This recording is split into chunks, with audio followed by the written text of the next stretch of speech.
Après la dépendance, un autre danger invisible de la cocaïne, c'est sa composition. Que contient vraiment cette poudre achetée à Paris à 60 € le gramme? Nous avons fait analyser 3 échantillons différents de cocaïne dans un laboratoire spécialisé. Celle consommée lors de la soirée d'adolescents et celle-ci achetée par Antoine. Les résultats sont inquiétants. Première surprise, la cocaïne est loin d'être pure. Entre 7% et 27% seulement du mélange.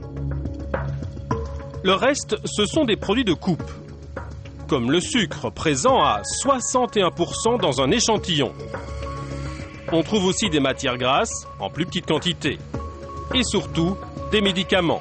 De la lidocaïne, un produit anesthésiant qui à haute dose peut provoquer un arrêt respiratoire. 80% dans un des échantillons. Enfin, de la phénacétine, présente à 59%. La phénacétine, c'est un antidouleur interdit dans les années 80 qui peut provoquer des cancers du rein. Mais ces dangers, les consommateurs ne les connaissent pas. Nous avons tenu à montrer les résultats de ces analyses à Antoine, l'ado qui achetait de la coke en rue à Paris. Lorsqu'il avait acheté son gramme de cocaïne, le dealer lui avait garanti que la poudre était pure à 70%. La cocaïne que tu as achetée l'autre soir, tu penses qu'il y avait quoi dedans? Bah, déjà de la coke. Après, je sais pas trop, tu vois, les substances qu'ils mettent dedans, je sais pas trop, mais je pense qu'il y avait pour nous mettre des speed ou d'autres substances qui ressemblent à la coke qui vaut moins cher, comme des médicaments écrasés ou des trucs comme ça. Je sais jamais vraiment ce que tu achètes en fait. Oui, tu sens. Quand on prend, tu sais, c'est les bonnes ou c'est pas bonnes. Bon, mais la cocaïne de l'autre soir, je l'ai fait analyser. Ouais. Donc là, t'as des résultats. Phénacétanine. Phénacétine. C'est quoi ça? C'est un puissant antidouleur. Ah ouais, donc en fait, c'est ça qui provoque la paralysie dans les nez, tout ça. Ok, après une lidocaïne. Dans les années 80 et ça provoque des cancers du rein. Ah ouais. Ça fait peur? Bah ouais, un peu quand même, c'est un peu emmerdant quoi. Après, il y a que 10%, enfin 9,99, 10%. Ah ouais, ok, donc en fait, tu payes ton prix super cher à la coke. Ouah, sucre. 61% de sucre. Ah, ça vaut cher le sucre. Waouh. Le glucose, putain, ça vaut cher. Donc là, tu sniffes des antidouleurs, du sucre et de la cocaïne. Ouais, enfin, même pas, je sniffe quasiment que du sucre, quoi.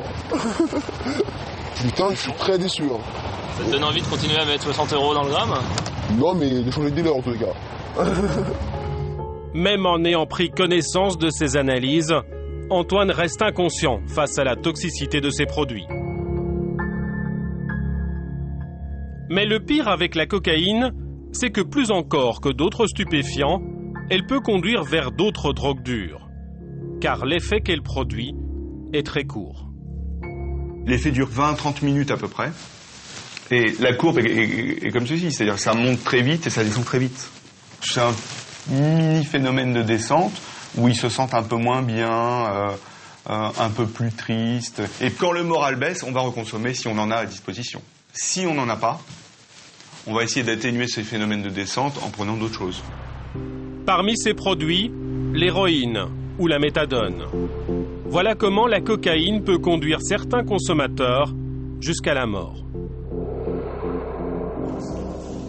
Il y a 4 ans, Michel et Roland ont perdu leur fils, Johnny. Le jeune homme, alors âgé de 21 ans, a fait une overdose de méthadone. Les gendarmes l'ont découvert dans le coma, sur le bas-côté d'une route. Il est décédé quelques heures plus tard à l'hôpital. Pour Johnny, tout avait commencé à l'âge de 14 ans. Très vite, il découvre la cocaïne, car ce produit, autrefois réservé aux noctambules des grandes villes, circule désormais dans les villages. C'est la période où ils sont, fragiles, où ils sont très sensibles à tout ce qu'on peut leur dire. Ça prend des proportions énormes alors que ça ne devrait pas en prendre. Mais on ne peut pas tout mettre sur le compte de l'adolescence. Il y a les fréquentations et il y a le fait que les gamins entre eux ils se disent si t'es pas capable de picoler, t'es pas capable de fumer du cannabis, t'es pas capable, c'est que t'es un con. Ils sont rejetés. Il faut qu'ils soient intégrés dans un groupe. Donc ils pensent que la meilleure intégration, c'est celle-là. La cocaïne, c'est l'entrée dans les drogues dures. Le besoin d'effets toujours plus puissants. Johnny touche à tout, cocaïne, ecstasy, héroïne. En tant que parents, on est complètement impuissants par rapport à la violence qu'ils peuvent déclencher. Nous, à un moment donné, il nous a tout cassé dans la maison. Souvent, on se tapait dessus, quoi. Puis il y a Michel qui intervenait, nous séparait. Bon, c'était plus possible, quoi. C'était invivable. Il était malade. Malgré tout, on ne veut pas reconnaître que les jeunes qui se droguent, qui sont toxicomanes et malheureusement qui boivent aussi, ce sont des gens qui sont malades. Michel et Roland s'en veulent toujours de ne pas s'être aperçus plus tôt des problèmes de drogue de leur fils. Aujourd'hui, ils font tout pour que l'histoire ne se répète pas. Car depuis 2 ans, ils ne vivent plus seuls. Coucou, Kinou, Tomili. Ils élèvent leurs petits-enfants, Kinou et Tomili, 12 et 14 ans. Allez, allez, pas de malpolitesse. Allez, tu me fais voir un petit peu ce que tu as à faire. Ils en ont la garde depuis que leur mère, la sœur de Johnny, ne peut plus les élever. 9 sur 10, c'était quand ça? Pourquoi t'as mis que bien alors? Ça devrait être très bien. Michel dirige leurs devoirs. T'as pas ta lampe de chevet? Elle les surveille particulièrement et fait même de la prévention à domicile. Vous leur parlez des problèmes que Johnny a eu? Oui, on leur parle, on leur dit surtout qu'il ne faut pas faire comme leur oncle, hein, même s'il l'aimait beaucoup, parce il aimait beaucoup les petits. Hein. Il jouait beaucoup avec eux, il était très gentil avec eux d'ailleurs. Mais bon, il savait qu'il avait des problèmes. Hein.